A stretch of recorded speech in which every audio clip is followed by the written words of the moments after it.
हरे कृष्णा दोस्तों, आज मैं फिर से एकता दत्ता आप लोग के सामने कुछ बतलाने जा रही हूँ। लोग कहते हैं कि खा के भी मतलब पूजा किया जा सकता है। सुबह में अपना अगर ये है तो भूखे नहीं रह सकती हो तो खा लो, उसके बाद भगवान का पूजा करो। तो मैं आप लोग से कहना चाहती हूँ, क्या मेरे विचार में तो ये सही नहीं है। जब बच्चे आप एक माँ जब बच्चे को जन्म देती है तो सर्वप्रथम अपने बच्चा को ही दूध पिलाती है। उसके अंदर में एक बेचैनी सा उठता है कि नहीं, मेरा बच्चा भूखा है, मेरा बच्चा भूखा है, और दौड़ के पहले जाती है अपना बच्चे को दूध पिलाती है। और एक माँ बच्चे को दूध पिलाती है। एक प्रेमिका भी अपने प्रियतम, जिससे हम लोग अपने पति को भी मतलब भोजन दे के ही लगता है कि अरे लंबी उम्र होगी, पहले कैसे खा लूँ, पहले मेरे पति के खाने के बाद ही मैं खाऊंगी करके हम लोग अपने पति को पहले भोजन देते हैं, उसके बाद ही हम लोग भोजन ग्रहण करते हैं।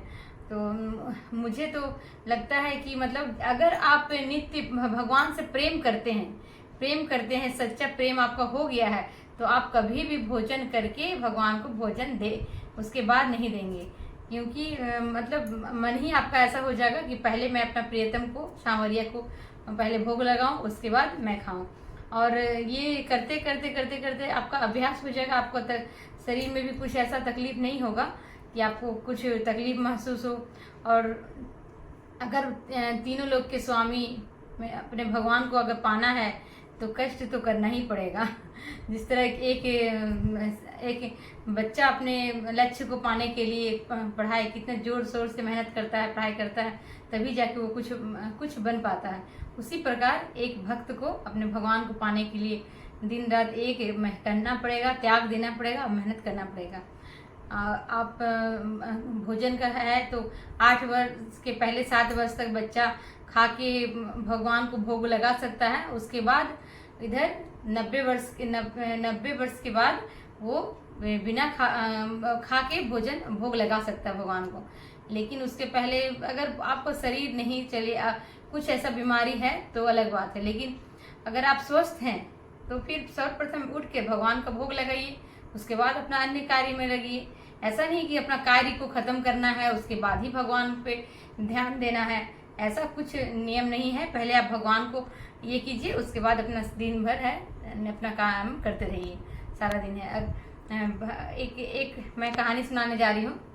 हमारे भगवान विष्णु जी, नारायण, जो सारे सृष्टि में हर एक जीव ऐसा नहीं है कि दिन भर में भोजन ना पाए, उसे एक समय का तो भोजन मिल ही जाता है। वो भूखा तो कोई भी नहीं रहता है। तो एक समय रुक्मणी माता बोलती है कि द्वारिकाधीश से, जब उनका सर्वप्रथम पूजा रुक्मणी जी करती है, माँ लक्ष्मी करती है, तो फिर वो बोलती है कि प्रभु आप तो, मैंने सुना है कि आप तो सबका ख्याल रखते हैं और आप तो पालनहार है, सबको भोजन मतलब कोई ऐसा सृष्टि में नहीं है कि किसी को भोजन ना मिले। तो उसके मन में कुछ चल रहा था रुक्मणी माता का। तो फिर वो बोली कि वो द्वारिकाधीश को टीका लगाई, उसके बाद उसमें अच्छा चावल लगाई।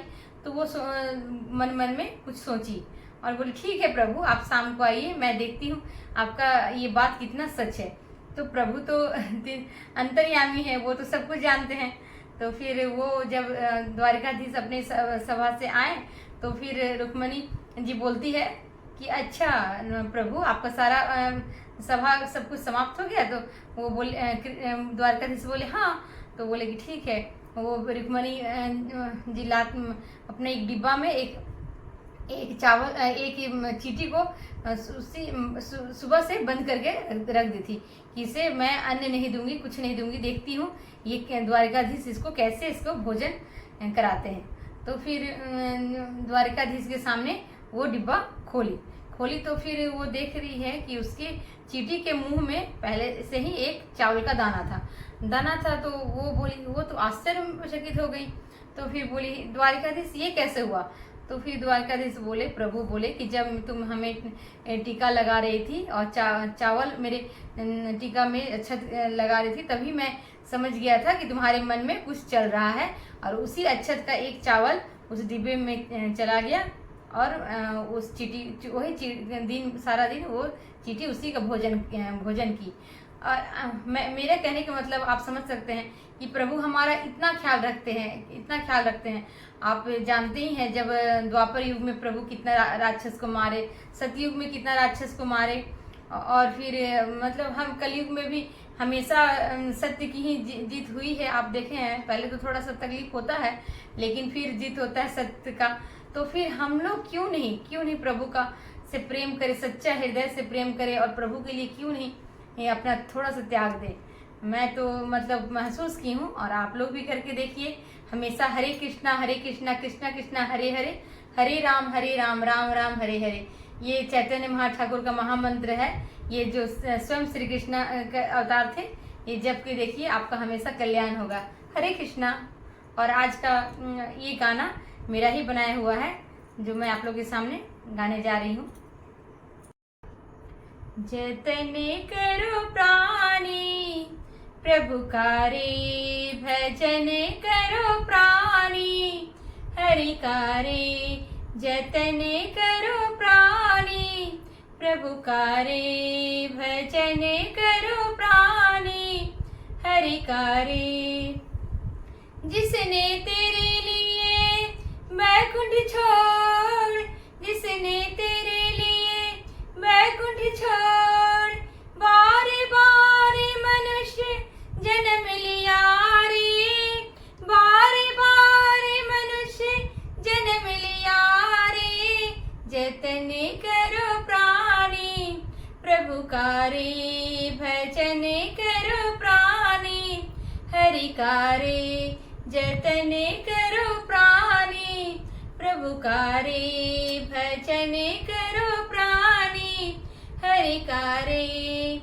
जिसने तेरे लिए मैया बाबा को छोड़ा, जिसने तेरे लिए मैया बाबा को छोड़ा, गोकुल में जाके बस गए रे, गोकुल में जाके बस गए रे। जूठन खाई गैया चराई, जूठन खाई गैया चराई, सबको प्रेम सिखा गए रे। जतने करो प्राणी प्रभु का रे, भजन करो प्राणी हरि का रे। जतने करो प्राणी प्रभु का रे, भजन करो प्राणी हरि का रे। जिसने तेरे लिए गोकुल भी छोड़ा, जिसने तेरे लिए गोकुल भी छोड़ा, मथुरा में जाके बस गए रे, मथुरा में जाके बस गए रे। बमसुर को मारा पूतना तारा, बमसुर को मारा पूतना तारा, प्यारी राधिका को छोड़ गए रे। जतने करो प्राणी प्रभु का रे, भजन करो प्राणी हरि का रे। जतने करो प्राणी प्रभु का रे, भजन कर प्राणी हरि का रे। जिसने तेरे लिए, जिसने तेरे लिए अयोध्या नगरी छोड़ी, जिसने तेरे लिए अयोध्या नगरी छोड़ी, वन में जाके बस गए रे, वन में जाके बस गए रे। ताड़क मारा अहिल्या तारा, ताड़क मारा अहिल्या तारा, ऋषियों को देखो तृप्त किया रे।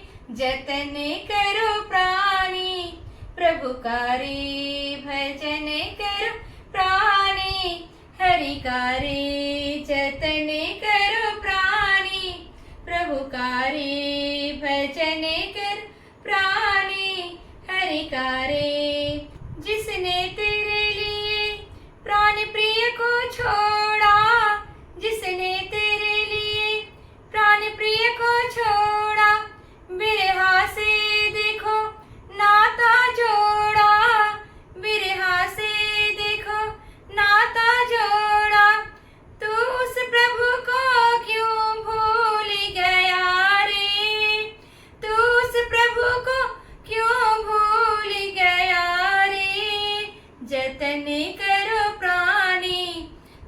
का रे भजन करो प्राणी, हरि का रे जतन करो प्राणी, प्रभु का रे भजन करो प्राणी, हरि का रे